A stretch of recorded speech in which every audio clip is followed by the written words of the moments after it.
Ballon D or কি তাহলে দিন দিন তার বিশ্বাসযোগ্যতা হারাচ্ছে?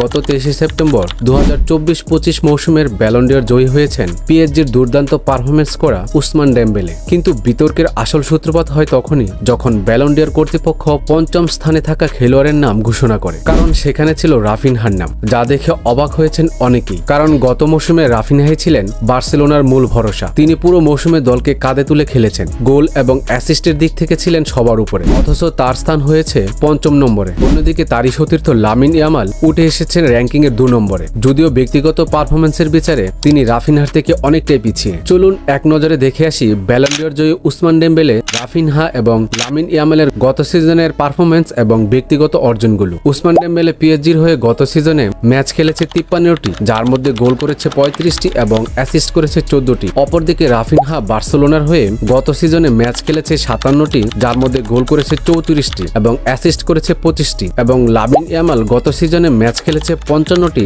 যার মধ্যে গোল করেছে 18টি এবং অ্যাসিস্ট করেছে 25টি। ব্যক্তিগত ও দলগত ট্রফির দিক দিয়ে ডেম্বেলে জিতেছেন Champions League, league 1, Coupe de France, Trophee des Champions, league 1 player of the year, league 1 top scorer এবং ইউএফএ চ্যাম্পিয়ন্স লিগ টপ স্কোরারের পুরস্কার। অপরদিকে রাফিনহা জিতেছেন লা লিগা, কুপা দেল রে, সুপার কুপা দে এসপানিয়া, লা লিগা প্লেয়ার অব দ্য সিজন এবং ইউএফএ চ্যাম্পিয়ন্স লিগ টপ স্কোরারের পুরস্কার। এবং লামিন ইয়ামাল জিতেছেন লা লিগা, কুপা দেল রে এবং সুপার কুপা দে এসপানিয়ার পুরস্কার। তাহলে প্রশ্ন উঠছে, সব পরিসংখ্যানই বলছে ডেম্বেলের পর যদি কারো নাম আসার কথা হয় সেটা নিঃসন্দেহে রাফিনহার, কিন্তু তার পরিবর্তে 2 নম্বরে স্থান পেয়েছে লামিন ইয়ামাল। তাহলে কি আমাদের ধরে নিতে হবে ব্যালন ডি অর জয়ী হতে হলে মাঠের পারফরমেন্সের চেয়ে মিডিয়ার হাইপ বেশি জরুরি? কারণ মৌসুম শেষ হওয়ার পর থেকেই লামিন ইয়ামালকে নিয়ে তৈরি হচ্ছিল ব্যাপক প্রচারণা। বার্সেলোনা থেকেও তাকে রাফিনহার চেয়ে অনেক বেশি সমর্থন দেওয়া হয়েছে। আর এই সমর্থনের পিছে থাকতে পারে আরেকটি অর্থনৈতিক ব্যাপার। বার্সেলোনার সাথে লিডসের চুক্তি অনুযায়ী যদি রাফিনহা এই সিজনে ব্যালন ডি অর জিতত, তাহলে লিডসকে বার্সেলোনার 25 মিলিয়ন ইউরো দেওয়া লাগতো। বর্তমান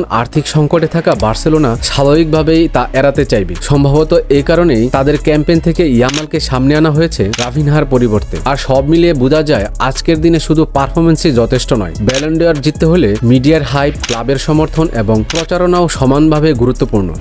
আজকের ভিডিও এই পর্যন্তই। এতক্ষণ আমাদের সাথে থাকার জন্য অসংখ্য ধন্যবাদ। ভিডিওটি যদি একটু ভালো লেগে থাকে তাহলে ভিডিওটিতে লাইক দিয়ে আমাদের ইউটিউব চ্যানেলটি সাবস্ক্রাইব করুন। আর যদি ফেসবুক পেজ থেকে দেখে থাকেন তাহলে আমাদের পেজটি ফলো দিয়ে দিন, যেন খেলাধুলা সম্পর্কিত এরকম আরো রোমাঞ্চকর তথ্যবহুল ভিডিও সবার আগে দেখতে পারেন।